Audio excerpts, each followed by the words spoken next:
Did you know that Canelo Alvarez once faced a match that nearly ended his entire career? His opponent accused Canelo of being an overhyped boxer and openly expressed his desire to expose him to the world. According to this rival, Canelo didn't deserve the professional record he held at the time, much less the money he earned to step into the honored boxing ring. He went so far as to call him a mama's boy, confident it would be child's play to knock Canelo down, but he couldn't have been more wrong. Welcome! In today's video, you'll witness an epic clash between a titan and a trash talker. Who's who?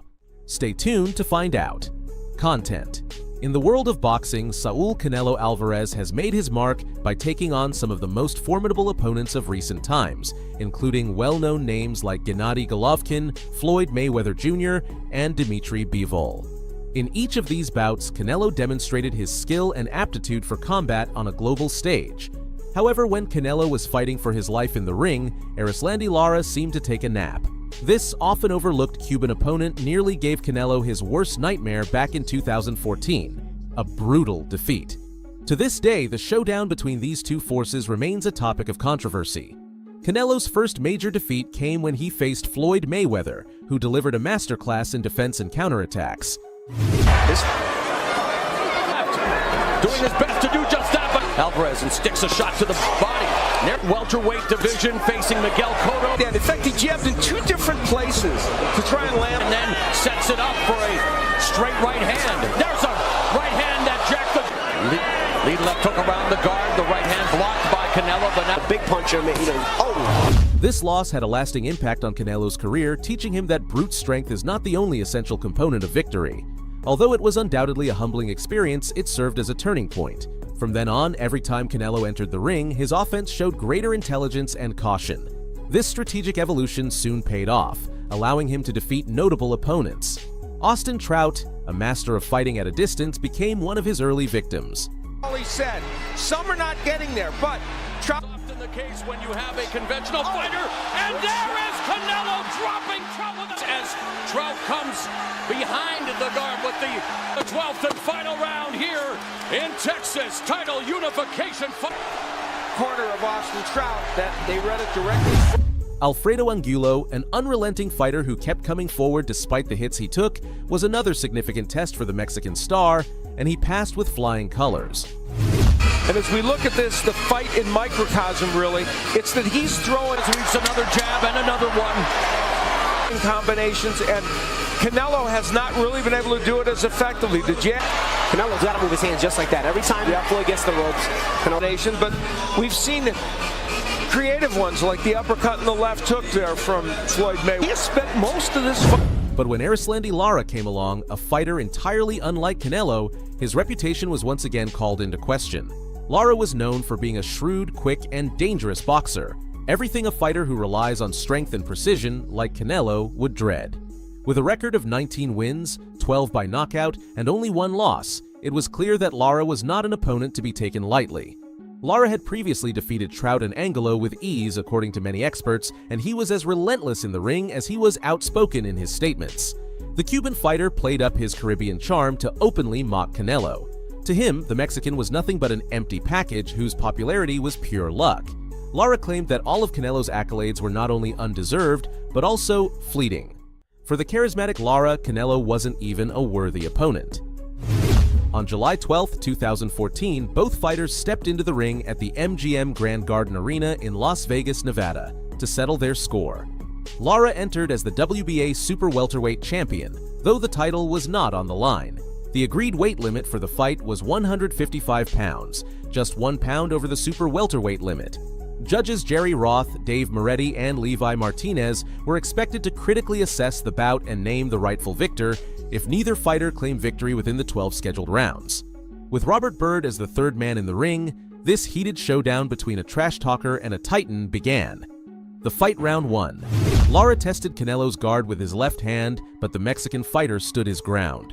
Quickly, Canelo drove Lara out of the center of the ring, forcing him to retreat to the edge with the ropes behind him.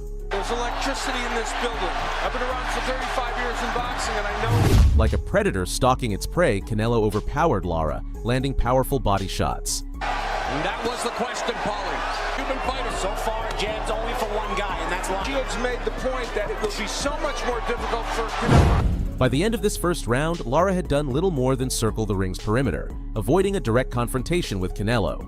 Round 2. Once again, the fighters met at the center of the ring, and Lara tested Canelo's guard before being driven back, with the ropes behind him. Canelo said that, Lara's defense is basically his movement. That's really true.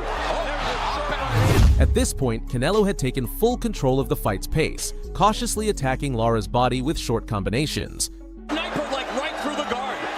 Or left, I should say, from the southpaw.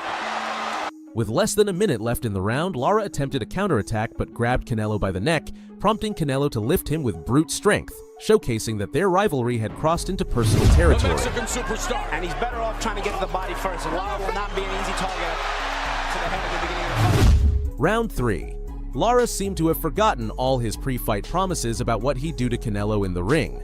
Although he continued testing Canelo's guard with his left, his punches were weak, barely more than a touch compared to the powerful hits he received in return. His only defense was lateral movement and the occasional clinch. Set of opposition. No different tonight. Which we know would be one of his biggest attributes in this fight.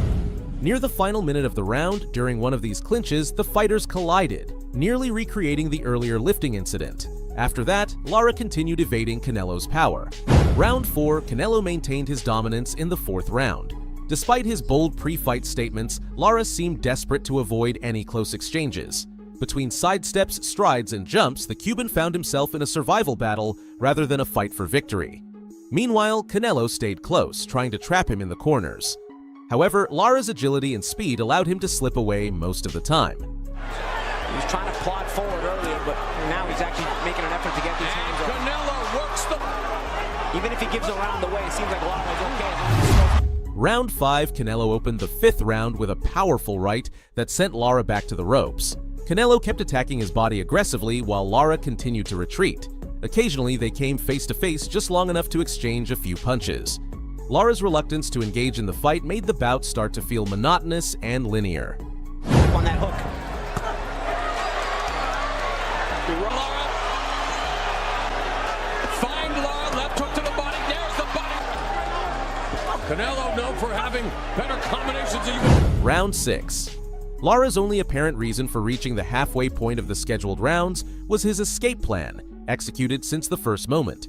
With Canelo eager to confront him, Lara seemed more afraid of staying still than he was of landing a punch or two. When his lateral movements failed to help him escape, he would clinch, relying on referee Bird to separate them and create distance. But the things he said kind of put it over the top. There's the... And sometimes he loses that patience, and his age shows there's sometimes a lack of maturity. Saw what Canelo did there. If his intention was to wear Canelo down before launching an attack, it wasn't working. As the round drew to a close, Canelo increased his offensive intensity, delivering powerful shots that even Lara's clinching couldn't prevent. A non-title affair again. Contract whittled at the fact that Canelo wanted it by Canelo. And now Canelo just going to work on the bodies. He finally grabs a hold of Erislandy Lara. He would try to work despite the smothered attempt by Lara. Round 7. A growing sense spread through the crowd that this fight could have ended sooner if both fighters were willing to engage. However, Canelo was becoming more assertive, landing a greater number of punches. 6 rounds of following Lara had helped Canelo predict many of his opponent's movements and evasive spins. With the tension building, Lara even began reacting to Canelo's feints. More punches than Lara. He probably wanted to be a little more active. Have Lara ahead 4 rounds to 2. Judges have to differentiate between aggressiveness and ineffectiveness. Right there, Canelo was in punching range. He watched Lara and he didn't get off. There's a double left hook to the body. We haven't seen is the double left hook from Canelo. He's been able to get the one. 8th round, entering the second half of the fight, Lara kept moving around, trying to create distance between himself and Canelo. Canelo started to stretch out his left hand, aiming to position Lara just right for a clean attack, but the Cuban continued to slip away. A lot of punches are throwing him with conviction. How much do you attribute that to the cut? Well, it could be the body work. The ring as the very active Lara. There's a combination momentarily on the ropes, walking him down, misses with that lead left. 9th round. The 9th round marked the beginning of the end, at least in terms of the scheduled rounds. Canelo was dominating Erislandy with ease, even though he couldn't quite corner him completely. Lara attempted to exchange a few punches, but realizing that Canelo was standing firm, he resumed his retreat. Finally, with just under a minute left, Canelo managed to trap Erislandy in a corner. Although brief, he landed solid power punches to the body. Lara, who was more nervous than ever, slipped to the canvas while trying to escape to the side. The audience went wild, but Bird didn't count it. Even so, the awkward Cuban stumble while fleeing only confirmed his reputation as a coward. And you have to acknowledge they will be partisan for you, but he's doing some good work. Beautiful combination. Lara's got to do that catch and shoot again. He's got it there. He did it there. Body work by Canelo has certainly swung the fight back in his favor. Long slip there. That was a slip. 10th round. After his stumble, there was no turning back for Erislandy.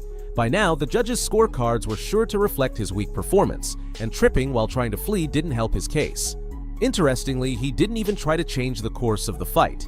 He continued forcing Canelo to chase him without taking the initiative to attack. And when Canelo got close, clinching remained his fallback strategy. 11th round. Only 6 minutes remained in the fight, yet Lara still hadn't fulfilled any of his promises about teaching Canelo a lesson, as he'd claimed in the pre-fight press conferences. An unofficial scorecard was shown, surprisingly placing Erislandy ahead by 2 points, despite never having taken control of the fight in the ring. Perhaps his champion status was in his favor. Lara aimed to prove that Canelo couldn't hurt him seriously, so he kept retreating. Yet boxing is an unpredictable art, and the outcome was still undecided. That ring. Well, I'll tell you an important number. Lara working the body again, but there another combination upstairs by Lara. This round. 12th round, both fighters entered the final round maintaining the same approaches they had followed throughout the fight. Canelo was the clear aggressor, often putting Erislandy in difficult positions. Lara continued slipping away along the sides, occasionally throwing 1 or 2 punches just to prove he was still there. What was supposed to be the fall of a titan had turned into the downfall of a loudmouth, and it was almost time to confirm which fighter would take on which role. Closely contested fight, but the crowd reacting to everything. A very effective fight and utilizing that footwork, and our unofficial scorer, Canelo will scoring when necessary. And we are going to the judges' scorecards. Canelo and Lara go the distance. Judges' decision. When the fight ended, Erislandy celebrated as if he'd truly been in a battle. To him, surviving 12 rounds without being knocked down was a guaranteed victory on the judges' scorecards, generally proving that a challenger isn't strong or skilled enough to hurt a champion is enough to retain a title. But the Cuban had forgotten something crucial. His title wasn't on the line.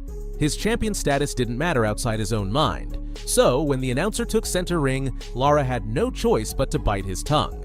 Saul Canelo Alvarez was declared the winner by split decision, and the look on the loudmouth's face, who had already been celebrating, was priceless. In the post-fight interview, Canelo delivered the ultimate lesson to Erislandy, reminding him that you enter the ring to fight, not to run a marathon. Conclusion: if you've made it this far, thank you. Remember, the best way to support my content is by leaving a like on the videos. Do you agree with the judge's decision in this fight, or do you believe Erislandy Lara deserved the win? Let me know in the comments.